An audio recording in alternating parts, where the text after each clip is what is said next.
विष्णु भगवान की जय हो, विष्णु भगवान की जय हो।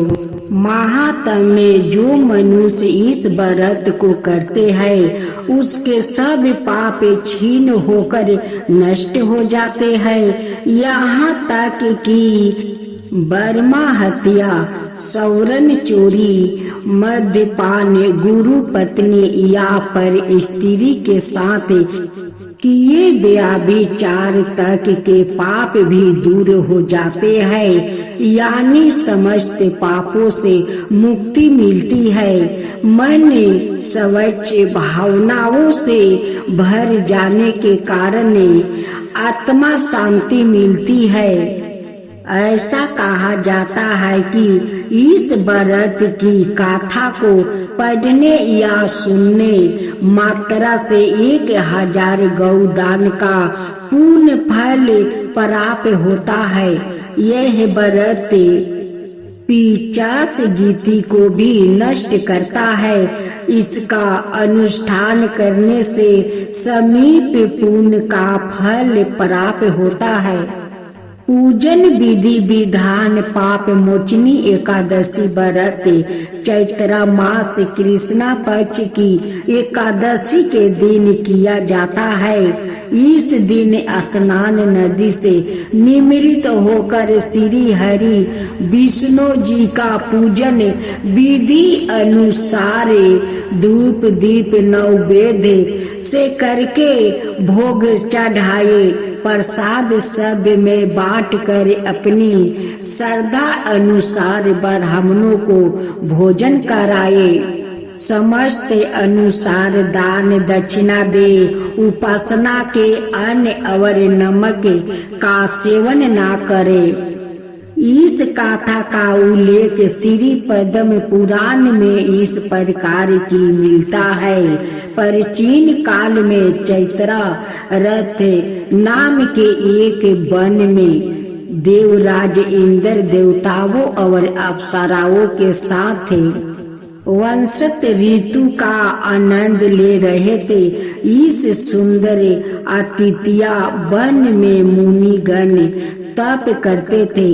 एक मेधावी नाम के मुनि राज की तपस्या को भंग करने का बीड़ा विख्यात अप्सरा मंजू घोष ने उठाया तो उसके अलौकिक सुंदर पर वो मोहित हो गया। जब मंजू घोष काम्बी भोर होकर मेधावी के शरीर से लिपट गई तो उन्होंने उसके साथ रमन किया। फिर वो मंजू घोष के सुंदर शरीर के मोह में ऐसे फंसे कि शिव तब को भूल कर काम तब के चक्कर में पड़ गए। भोग विलास में ना दिन का ज्ञान रहता और ना रात का। इस प्रकार मेधावी मुनि का बहुत सा समय यूं ही बीत गया।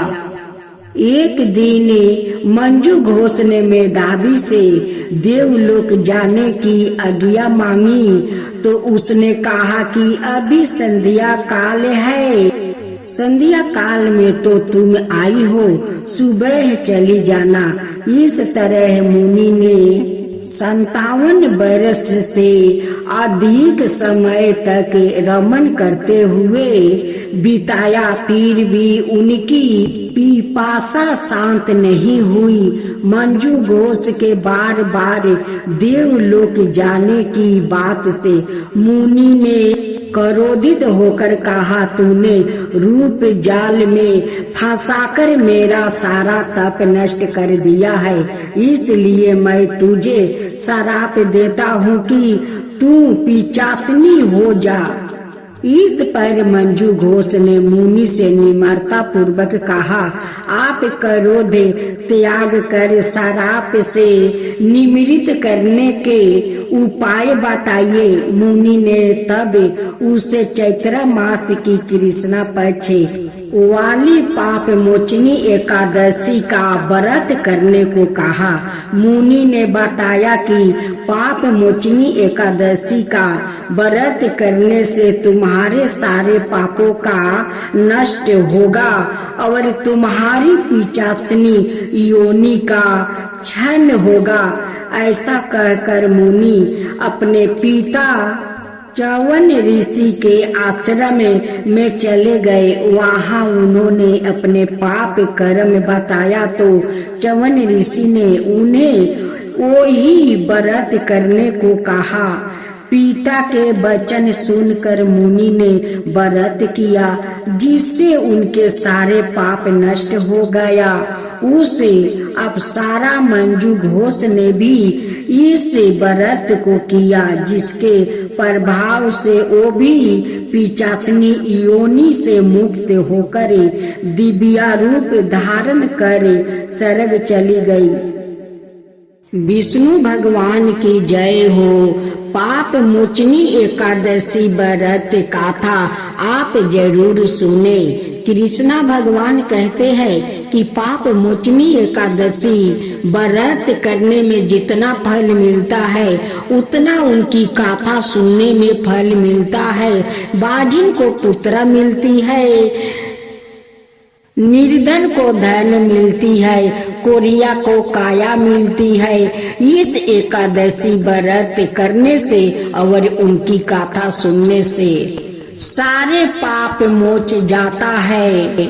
धर्म युधिष्ठिर कहने लगे कि महाराज, आपने फागुनी शुक्ला एकादशी का महत्म्य बताया, अब कृपा करके यह बताइए कि चैत्र कृष्णा एकादशी का क्या नाम है। इसमें कौन से देवता की पूजा की जाती है और इसकी विधान क्या है। कृष्णा भगवान कहने लगे कि हे राजन, यही प्रश्न एक समय राजा मंधाता ने लोमस ऋषि से किया था और जो कुछ उन्होंने उत्तर दिया था सो वही मैं तुम्हें कहता हूँ। लोमस ऋषि कहने लगे कि राजन, इस एकादशी का नाम पाप मोचनी एकादशी है। अब मैं इसकी कथा कहता हूँ, सुनो। प्राचीन समय में कुबेर का चैत्रा रथ नाम का एक वन था। उसमें गंधर्व की कन्या गिरतोर के साथ विहर करती थी। वहाँ अनेक प्रकार के पुष्प खिल रहे थे। उसी वन में अनेक ऋषि तपस्या करते थे। सवाये इंद्रा भी चैत्र और वैशाख मास में देवताओं सहित वहाँ आकर कीड़ा किया करते थे। वही अपने आश्रम में मेधावी नाम के एक ऋषि भी तपस्या में लीन थे। वो शिव के भक्त थे। एक समय मंजू घोष नाम की अप्सरा ने उनको मोहित करने के विचार किया। ओ ऋषि के भय के मारे समीप नहीं गई, वरन दूर बैठ कर बीना पर मधुर गीत गाने लगी। उस समय कामदेव भी मेधावी ऋषि को जीतने की चेष्टा की।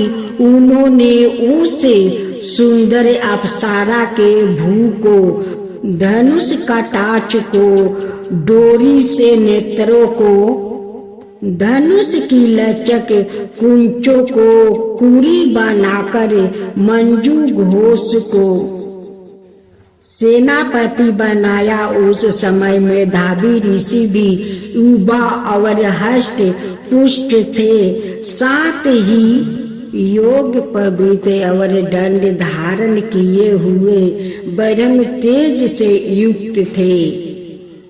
मंजू घोष ऐसे सुंदर ऋषियों को देखकर उनकी सुंदरता पर मधुर हो गई और अपने गीत चूड़ियों और नेपुरों की झनकारे और नृत्य काला द्वार हाव भाव दिखाकर मुनियों को रिझाने लगी।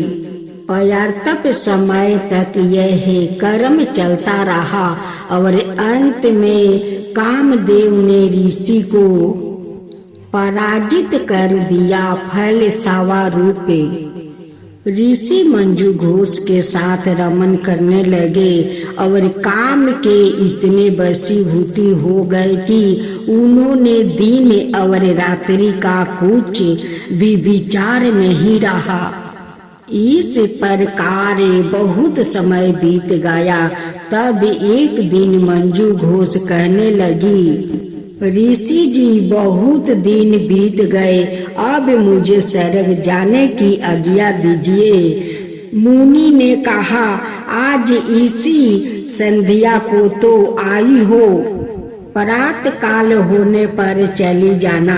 मुनि के ऐसे वचन सुनकर अप्सरा कुछ समय तक और रुकी। अंत में उसने पुण्य मुनि से विदा मांगी तो मुनि कहने लगे कि अभी तो आधी रात ही हुई है। अप्सरा ने कहा कि महाराज, आपकी रात तो बहुत लंबी है, इसका क्या परिमाण है? मुझे यहाँ पर आए कई बरस बीत गए हैं। उस अप्सरा की यह बात सुनकर मुनि को समय का ज्ञान हुआ तो विचार करने लगे कि इस अप्सरा के साथ रमन करते हुए हमको 57 बरस 9 महीने 3 दिन बीत गए। तब वो उनको काल के समान प्रतीत हुई। अत्यंत क्रोधित होने पर मुनि की आंखों से ज्वाला उत्पन्न होने लगी। वो कहने लगे कि मेरी कठिन परिश्रम से एकत्र की गई तपस्या को तूने नष्ट कर दिया है। तू महापापनी है और दुर्चारणी है। तुझे धिद करता हूँ, तूने मेरे साथ घात किया है, इसलिए तू मेरे शराप से पिचासिन हो जा। मुनि के शराप से मंजू घोष अत्याचन पिचासिन हो गई और भयभीत होकर मुनि से प्रार्थना करने लगी कि महाराज, इस शराप का किस प्रकार निवारण होगा? अप्सरा के ऐसे दीन वचन सुनकर मुनि बोले, हे दुष्ट, यद्यपि तूने मेरा बहुत अनष्ट किया है, परंतु फिर से भी मैंने तुझे शराप से छूटने का उपाय बतलाता हूँ। चैत्र मास के कृष्णा पक्ष की एकादशी का नाम पाप मोचनी है और यह सब प्रकार के पापों का नाश करने वाली है। उसका व्रत करने से पिशाच योनि से मुक्त हो जाएगी। ऐसा कहकर मेधावी ऋषि अपने पिता च्यवन ऋषि के आश्रम में चले गए। मेधावी को देख कर च्यवन ऋषि कहने लगे कि आर्य पुत्रा, तूने ऐसा क्या किया जिससे तेरा सारा पुण्य छीन हो गया? मेधावी कहने लगे कि पिताजी, मैंने अप्सरा के साथ रमन करने घोर पाप किया है। अब आप इस पाप से छूटने का पर्याचित मुझे बतलाइए। तब च्यवन ऋषि बोले, हे पुत्रा, चैत्र मास के कृष्णा पक्ष की पाप मोचनी एकादशी का व्रत करने से सब पापों का नाश हो जाता है। इसलिए तुम इस व्रत को करो। पिता की आज्ञा पाकर मेधावी ऋषि ने भी इस व्रत को किया, जिससे उनके सब पाप नष्ट हो गया और वो पवित्रा हो गई। उधर मंजू घोष भी व्रत के प्रभाव से 50 योनि से छूट कर दिव्या देह धारण करके स्वर्ग को चली गई। लोमस ऋषि कहने लगे कि हे राजन, पाप मोचनी एकादशी के व्रत को करने से सब पाप नष्ट हो जाता है। इस गाथा को पढ़ने या सुनने से हजारों गौदान का फल प्राप्त होता है और व्रत से ब्रह्म हत्या, गर्भपात, बाल हत्या, सुरापान, स्त्री से परसंग आदि सब पाप नष्ट हो जाते हैं। चैत्र मास की संकष्टी गणेश जी की चतुर्थी व्रत कथा।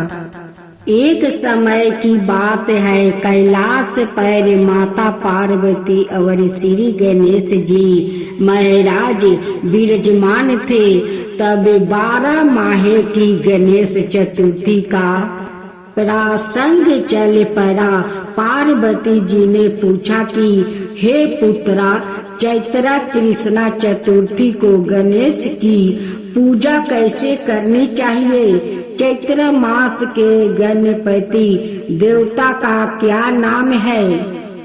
उनके पूजन आदि का क्या विधान है? सो आप मुझसे कहिए। गणेश जी ने कहा कि महादेवी, चैत्र कृष्णा चतुर्थी के दिन विकट नाम का गणेश की पूजा करनी चाहिए। दिन भर व्रत राख कर रात्रि में षोडशोपचार से पूजन करना चाहिए। ब्राह्मण को भोजन के अनातर सवाय प्रति को पंचांग पान करके रहना चाहिए। यह व्रत संकट नाशक है। इसके स्मरण मात्रा से ही मनुष्य को सिद्धि मिलती है। प्राचीन काल में सतयुग में मकरध्वज नाम का एक राजा हुए। वो प्रजा पालन के प्रेमी थे। उनके राज्य में कोई निर्धन नहीं था। चारों वर्ण अपने अपने धर्मों का पालन करते थे। प्रजा को कहीं डाकू आदि का भय नहीं था। प्रजा स्वस्थ रहती थी। सभी लोग उदार, सुंदर, बुद्धिमान, दानी और धार्मिक थे। इतना सुंदर राज्य शासन होते हुए भी राजा को पुत्र की प्राप्ति नहीं हुई थी। तत्पश्चात महर्षि अज्ञा बलकाय की कृपा से उन्हें कालांतर में एक पुत्री की प्राप्ति हुई। राजा राज्य का भार अपने मंत्री धर्मपाल पर सौंप कर विधि विधवत प्रकार के खिलौनों से अपने राजकुमारी का पालन पोषण करने लगे। राज्य शासन हाथ में आ जाने के कारण मंत्री धर्मपाल धन ध्यान द्वारा समृद्ध हो गया। मंत्री महादय को एक से बढ़कर एक 5 पुत्र हुए। मंत्री पुत्र का धूमधाम के साथ विवाह हुआ और वो सब धन का उपयोग करने लगे। मंत्री के सबसे छोटे बेटे की बहु अत्यंत धर्मपरायणी थी। चैत्र कृष्णा चतुर्थी आने पर उसने भक्ति पूर्वक गणेश जी की पूजा की। उसका पूजन और व्रत देख कर उसकी सास कहने लगी, अरे क्या तंत्र मंत्र द्वारा मेरे पुत्र को वश में करने का उपाय कर रही है? बार बार सास के माना किए जाने पर भी जब बहू नहीं मानी तो सास ने कहा, आरी दुष्ट, तू मेरी बात मान नहीं रही है, मैं पीट कर तुझे ठीक कर दूंगी। मुझे यह सब तंत्री के अविचार पसंद नहीं है। इसके उत्तर में बहू ने कहा, हे सासू माँ, मैं संकट नाशक गणेश जी का व्रत कर रही हूँ। यह व्रत अत्यंत फलदायक होता है। अपनी बहू की बात सुनकर उसने अपने पुत्र से कहा, हे पुत्रा, तुम्हारी बहू जादू टोना पर उतारू हो गई है। मेरे कई बार माना करने पर भी वो दूरागरहा बस नहीं मान रही है। इस दुष्टों को मार पीट के ठीक कर दो। मैं गणेश जी को नहीं जानती, यह कौन है और इसका व्रत कैसे होता है। हम लोग तो राज कुल के मनुष्य है, फिर हम लोग की किस विपत्ति को ये नष्ट करेगा। माता की प्रेरणा से उसने बहू को मारा पीटा। इतनी पीड़ा सह कर भी उसने व्रत किया। पूजनोपरांत वो गणेश जी का स्मरण करती हुई उसने प्रार्थना करने लगी कि हे गणेश जी, हे जगतपति, आप हमारे सास ससुर को किसी प्रकार का कष्ट दीजिए। हे गणेश ईश्वर, जिससे उनके मन में आपके प्रति भक्ति भाव जागृत हो जाए। गणेश जी ने सबके देखते ही देखते राजकुमार को अपहरण करके मंत्री धर्मपाल के महल में छिपाकर रख दिया। बाद में उसके वस्तु आभूषण आदि उतार कर राज महल में फेंक दिया और सवाए अंतर्ध्यान हो गए। इधर राजा ने अपने पुत्र को शीघ्रता से पुकारा, परंतु कोई उत्तर नहीं मिला। फिर उन्होंने मंत्री के महल में जाकर पूछा कि मेरा राजकुमार कहाँ चला गया है। महल में उसके सभी वस्तु भूषण तो है, लेकिन राजकुमार कहाँ चला गया है, किसने ऐसा निंदिया कार्य किया है। हाय राजकुमार मेरा, हाय राजकुमार मेरा, राजकुमार कहाँ गया। राजा की बात सुनकर मंत्री ने उत्तर दिया, हे राजन, आपका चंचला पुत्र कहाँ चला गया, इसका मुझे पता नहीं है। मैं अभी नगर, बाग, बगीचे आदि सभी स्थानों में खोज करता हूँ। इसके बाद राजा नौकरों, सेवकों आदि से कहने लगे, हे अंगरक्षकों, मंत्रियों, मेरे पुत्र का शीघ्र पता लगाओ। राजा का आदेश पाकर दूत लोग सभी स्थानों में खोज करने लगे। जब कहीं भी पता ना लगा तो आकर राजा से डरते डरते निवेदन किया कि महाराज, अपहरणकारियों का कहीं सुराग नहीं मिला। राजकुमार को आते जाते भी किसी ने नहीं देखा। उनकी बातों को सुनकर राजा ने मंत्री को बुलवाया। मंत्री से राजा ने पूछा कि मेरा राजकुमार कहाँ है। हे धर्मपाल, मुझसे साफ साफ बता दो कि राजकुमार कहाँ है। उसके भूषण वस्तु तो दिखाई पड़ते हैं, केवल वो ही नहीं है।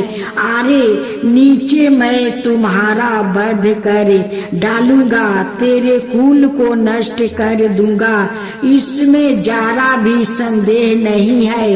राजा द्वारे दंडवत पड़ने पर मंत्री चकित हो गया। मंत्री ने सर झुकाकर कहा, हे भूपाल, मैं पता लगाता हूँ इस नगर में बालक अपहरणकर्ताओं का कोई गिरोह भी नहीं है और ना ही डाकू आदि रहते हैं। फिर भी हे प्रभु, पता नहीं किसने ऐसा नीच कर्म किया है और ना जाने वो कहाँ चला गया। धर्मपाल ने आकर महल में अपनी पत्नी और पुत्र से पूछा, अपनी सभी बहुओं को बुलाकर भी पूछा कि यह कर्म किसने किया है। यदि राजकुमार का पता नहीं लगा तो राजा मुझे अभागे का वंश का विनाश कर देंगे। ससुर की बात सुनकर छोटी बहू ने कहा कि हे पिताजी, आप इतना चिंतित क्यों हो रहे हैं? आप पर गणेश जी का कोप हुआ है, इसलिए आप गणेश जी का आराधना कीजिए। राजा से लेकर नगर के समस्त स्त्री पुरुष बालक वृद्ध संकट नाशक चतुर्थी का व्रत विधि पूर्वक करे तो गणेश जी की कृपा से राजकुमार मिल जाएंगे। मेरा वचन कभी मीठा नहीं होगा। छोटी बहू की बात सुनकर ससुर ने हाथ जोड़कर कहा कि हे बहू, तुम धन्य हो, तुम मेरा और मेरे कुल का उद्धार कर दोगी। भगवान श्री गणेश जी की पूजा कैसे की जाती है? हे सुलक्षणी, तुम बताओ। मैं बंद वृद्ध होने के कारण व्रत के महत्व को नहीं जानता हूँ। हे कल्याणी, हम लोग से जो भी अपराध हुआ हो उसे क्षमा कर दो और राजकुमार का पता लगा दो। तब सब लोग ने कष्ट नाशक गणेश चतुर्थी का व्रत आरंभ किया। राजा सहित समस्त प्रजाजनों ने गणेश जी को प्रसन्न करने हेतु व्रत किया। इससे गणेश जी प्रसन्न हो गए। सब लोगों के देखते ही देखते उन्होंने राजकुमार को प्रकट कर दिया। राजकुमार को देखकर सभी नगरवासी आश्चर्य में पड़ गया। सब लोग बहुत प्रसन्न हुए। राजा के हर्ष की तो सीमा नहीं थी। राजा कहे उठे, गणेश जी धन्य है और साथ ही साथ मंत्री की कल्याणी बहू भी धन्य है, जिसकी कृपा से मेरा पुत्र यमराज के पास से जाकर भी लौट आया। अत सब लोग इस संतानदायक व्रत को निरंतर विधि पूर्वक करते रहे। श्री गणेश बोले, हे माता, इस लोक और सभी लोकों में इससे बढ़कर अन्याय कोई व्रत नहीं है। इसी कथा को युधिष्ठिर ने श्री कृष्णा से सुना था और इसी चैत्र कृष्णा चौथ का व्रत करके अपने खोए राज्य को फिर से प्राप्त किया था। गणेश भगवान की जय हो। गणेश भगवान की जय हो। माँ लक्ष्मी की जय हो। माँ लक्ष्मी की जय हो। माँ लक्ष्मी की व्रत पूजा विधि। सबसे पहले एक चौकी पर माँ लक्ष्मी और भगवान गणेश की मूर्ति की स्थापना करे। ध्यान रखे कि मूर्ति का मुख पूर्व या पश्चिम दिशा में रखे। इसके बाद थोड़ा सा चावल डालकर लक्ष्मी जी के पास कलश की स्थापना करे। कलश के ऊपर एक नारियल में कपड़ा बांध कर रखे।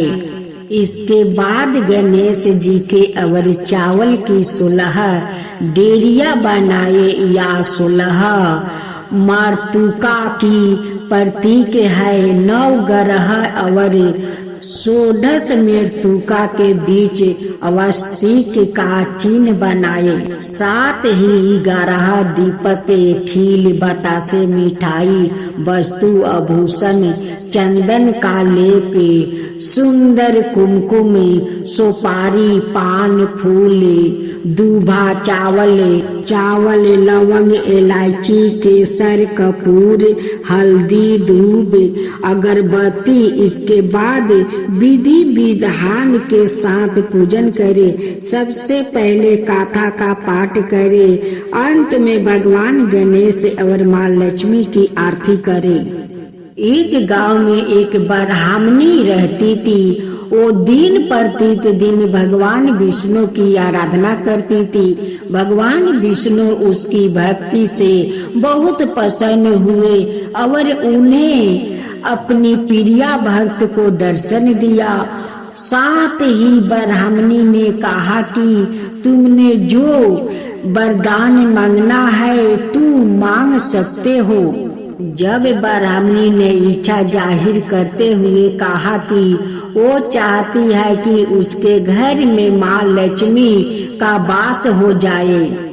इसके बाद भगवान विष्णु ने उस ब्राह्मणी को अपने घर में माँ लक्ष्मी को बुलाने की तरीका बताया।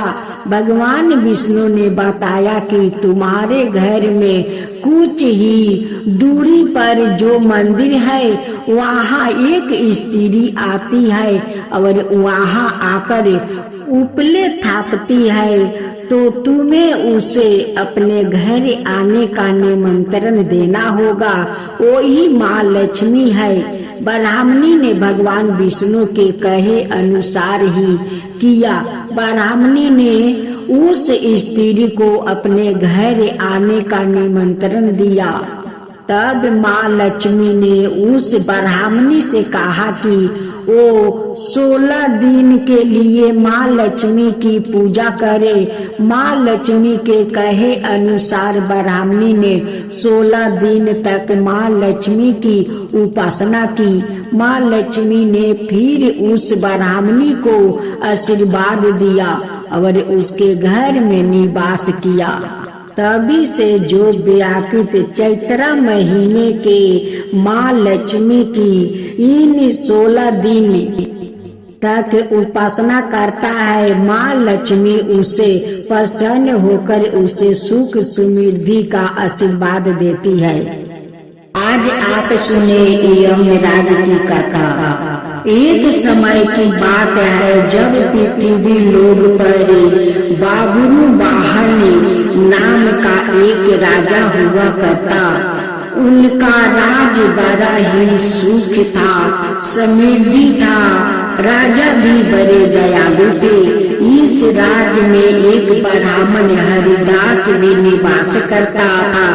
हरिदास एक तपस्वी था और उसका विवाह गुणवती से हुआ था, जो कि बहुत ही सुशील, धर्मवती और पतिव्रता महिला थी।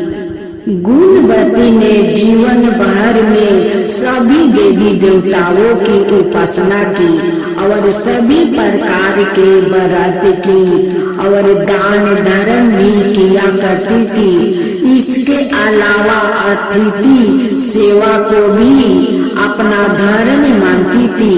ऐसे ही हंसी खुशी और ईश्वर की उपासना करते हुए वो वृद्ध हो गई। जब उसकी मृत्यु हुई तो यम धर्मराज के दूत उसे अपने साथ धर्मराजपुर ले गए। यम लोक में सुंदर सिंहासन पर धर्मराज विराजमान थे और उनके ही पास में चित्रगुप्त भी बैठे थे। आपको पता ही होगा कि चित्रगुप्त के पास सभी प्राणियों के पाप पुण्य का लेखा जोखा होता है। चित्रगुप्त प्रभु को प्राणियों का लेख जोखे सुन रहे थे। तभी वहाँ यमदूत गुणवती को लेकर पहुँचे। गुणवती उन्हें देख कर थोड़ी भयभीत हुई और मुंह नीचे करे करी हो गई। चित्रगुप्त ने गुणवती का बयारा निकाला और धर्मराज को बताया। धर्मराज ने पूरा बयारा देखा और वो प्रसन्न हुए, परंतु फिर भी उनके मुखमंडल पर थोड़ी उदासी भी छाई हुई थी। यह देखकर गुणवती ने पूछा, हे प्रभु, मैंने तो सारे सत्कर्म ही किया, फिर भी आपके मुख पर यह उदासी छाई है, इसका कारण क्या है? कृपा करके मुझे बताइए प्रभु, मुझसे क्या भूल हुई है? यम धर्मराज ने उत्तर में कहा, हे देवी, तुमने सभी देवी देवताओं के व्रत किया है, उपासना की है, परंतु कभी तुमने मेरा नाम से कुछ पूजा या पाठ या कोई भी दान धर्म नहीं किया है। धर्मराज की यह बात सुनते ही गुणवती क्षमा याचना करने लगी और कहने लगी, हे प्रभु, मुझे आपकी उपासना के बारे में कुछ ज्ञात नहीं है। मैं नहीं जानती आपकी उपासना कैसे करते हैं। कृपा करके मुझे वो उपास्य बताइए प्रभु, जिससे कि सभी मनुष्य आपकी कृपा के पात्र बन सके। यह सुनकर गुणवती ने धर्मराज जी से क्षमा याचना की और कहा कि मैं आपकी उपासना नहीं जानती थी, कृपा करके वो उपाय बताइए जिससे सभी मनुष्य आपकी कृपा के पात्र बन सके। मैं आपके मुख से आपकी भक्ति का मार्ग सुनना चाहती हूँ और मेरी यह इच्छा है कि मृत्यु लोक धरती पर वापस जाकर आपकी भक्ति करूँ और सभी लोगों को भी इसके बारे में बताऊँ।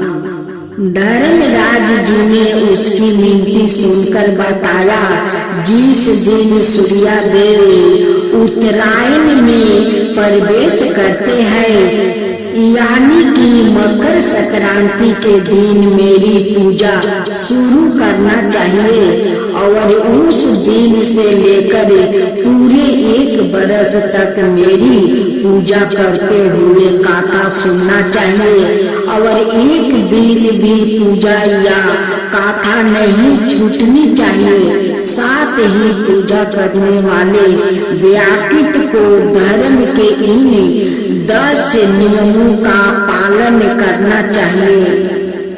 धीरज रखना और संतोष रखना, अपने मन को बस में रखना और सभी को क्षमा करना।